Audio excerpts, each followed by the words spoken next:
सिद्धार्थ पुरोहित हमारे साथ जुड़ते हुए एंजल ब्रोकिंग के। सिद्धार्थ, आपको भी ऐसा ही लगता है, क्या कहेंगे?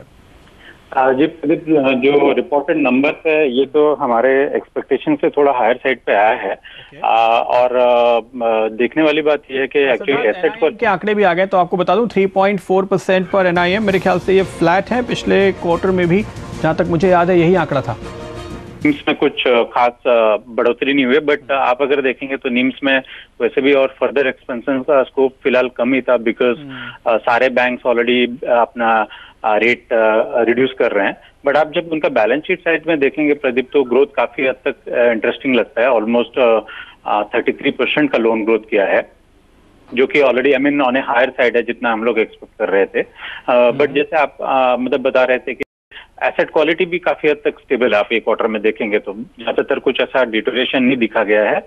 बट जो मेन बात यहाँ पे है कि जो करंट वैल्यूएशन है ये बैंक में, it is factoring in kind of higher growth. So if kind of something extraordinary comes, तभी जाके एक हिसाब से आपका स्टॉक में एक रैली दिखेगा। बट अगर ब्रॉडर बेस में आप देखेंगे तो एसेट क्वालिटी में कुछ प्रेशर फर्दर नहीं दिखा है। जैसे आप अगर Q3 के कंपैरिजन में Q4 में जैसा एक ग्रॉस एनपीए बढ़ते हुए दिखा था, वो ये क्वार्टर में ज्यादा नहीं दिख रहा है। ग्रॉस एनपीए परसेंटेज टर्म्स में देखेंगे ओनली 3 बेसिस पॉइंट बढ़ा है, विच इज मैनेजेबल, और नेट एनपीए मोर और लेस स्टेबल है। तो जहां तक आप अगर प्रॉफिट फिगर देखेंगे, एक्चुअली अदर इनकम थोड़ा हायर साइड पे आया है। वी नीड टू सी कि वो क्या डिटेल्स है, बट लार्जली लगता है कि अदर इनकम थोड़ा आउट परफॉर्म कर गया, उसकी वजह से बॉटम लाइन नंबर्स। लेकिन सिद्धार्थ, बैंक के मामले में देखिए, अदर इनकम के दो ही तरीके होते हैं। एक तो फी बेस्ड इनकम हो, जो कि उनका बिजनेस बढ़ने के साथ आती है, और दूसरा ट्रेजरी इनकम हो, वो भी मोर और लेस रिकरिंग होती है। तो क्या अदर इनकम पे वाकई आपको लगता है कि कोई सरप्राइज होगा? जी, हो सकता है। यहाँ पे ट्रेजरी में थोड़ा हो सकता है, बिकॉज आपका जो both GSec as well as non GSec, जैसे आपका कॉर्पोरेट बॉन्ड्स हैं, ये दोनों में आपका जो yield government 10 year bond yield का यील्ड घटा था, उस हिसाब से काफी हद तक उसमें पॉजिटिव हो सकता है, मतलब प्रॉफिट बुकिंग हो सकता है। तो अगर पॉजिटिव सरप्राइज आएगा तो शायद वही साइड में आ सकता है, बिकॉज नॉर्मली जो आपको ट्रांजैक्शन का मतलब है कि क्या आप इसको वाकई नेगेटिवली लेंगे? क्योंकि ये तो क्वार्टर ऑन क्वार्टर आपको दिख सकता है, हर बार अदर इनकम का कॉन्ट्रीब्यूशन आए शायद।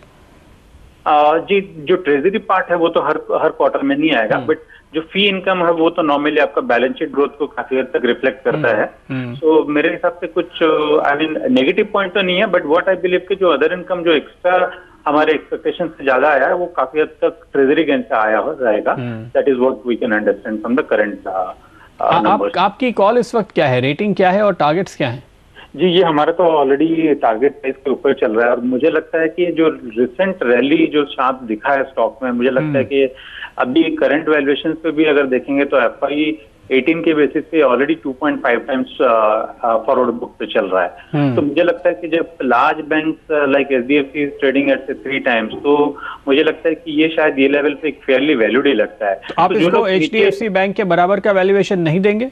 जी, बात यह है कि अगर जो ROE भी है आप देखेंगे तो कई हद तक इसका सेम है कंपेयर टू HDFC, बट जो सस्टेनेबल ROE है वो वेदर 20% सस्टेन करेगा कि नहीं, वो एक पॉइंट ऑफ वरी है। बिकॉज जब आपका बैलेंस शीट बढ़ता है तो थोड़ा एसेट क्वालिटी में आगे जाके, अभी तक नहीं आया बट एक प्रेशर आने का संभावना रहता है। अच्छा, ये बात हम लोग बार बार सुनते हैं। देखिए, अभी 2 क्वार्टर पहले भी एक ब्रोकरेज ने इस तरह की बातें उठाई थी, और हाल में इस नतीजे के पहले एक रेटिंग एजेंसी ने कुछ सवाल उठाए एसेट क्वालिटी पे, लेकिन ये परिणाम देखते हुए तो नहीं लग रहा कि वाकई कोई दबाव है। जी, ये अभी के रिजल्ट देखेंगे तो वैसा कोई भी स्ट्रेस तो बुक में नहीं दिख रहा है। बट मेरा जहां तक मानना है कि 2.5 टाइम्स करंट वैल्यूएशन अगर ट्रेड कर रहा है, तो मुझे लगता है प्रदीप एक फेयरली वैल्यूड माना जा सकता है। और जो लोग नीचे निवेश किए हैं शायद वो होल्ड कर सकते हैं, बट फ्रेश बाइंग के लिए हम लोग शायद थोड़ा कॉशियस रहेंगे, ये लेवल पे सलाह नहीं देंगे। बट जो लोग नीचे बाय किए हैं, they can hold on to it. वैसे कुछ नेगेटिव पॉइंट्स नहीं है for this quarters result. So ji Siddharth, आप चूंकि इसको बहुत इन डेप्थ रिसर्च करते होंगे, ये जो रेटिंग एजेंसी ने हाल में डाउट्स उठाए, क्या आपको कहीं इसके बैलेंस शीट में कहीं ऐसे प्रेशर पॉइंट दिखते हैं जो अभी नहीं सामने आ रहे पर आगे आए? जी, आप अगर देखेंगे तो रिटेल में इनका आप अराउंड से रिटेल एंड बिजनेस बैंकिंग जो है 35% बुक का अकाउंट करता है, बाकी लार्जली कॉर्पोरेट्स आता है। और कॉर्पोरेट्स में जैसे बाकी बैंक का आप अगर देखेंगे तो मोस्ट ऑफ द बैंक में excluding HDFC bank corporate side में प्रेशर ऑलरेडी बना हुआ है। तो ये एक कंसर्न तो है, बट अभी तक वो एक्चुअली बैलेंस शीट में विजिबल नहीं है। बट एक कंसर्न रहता है कि अंडरलाइंग जो आप जिसको लोन दिए हो वो कहीं प्रॉब्लम ना हो, मतलब वो कॉर्पोरेट्स में प्रॉब्लम ना आए। तो ये कंसर्न है, बट अभी तक वो बैलेंस शीट में एक्चुअली ज्यादातर रिफ्लेक्ट नहीं कर रहा है। सो अभी तक the bank is able to report good numbers, so we hope के करेगा। बट एक सामने जब आप अंडरलाइंग मैक्रो नंबर्स देखते हो, ज्यादातर जो इंडस्ट्रीज की यूटिलाइजेशन लेवल्स भी अप टू द मार्क नहीं है, तो वहाँ एक डर बैठा रहता है कि कहीं वो कॉर्पोरेट डिफॉल्ट ना करें।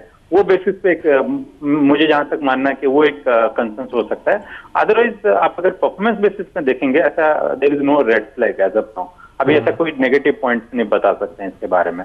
Performance is good, but only purely based on valuation हम बोल रहे हैं कि ये थोड़ा हायर साइड है, नॉट जस्ट नंबर।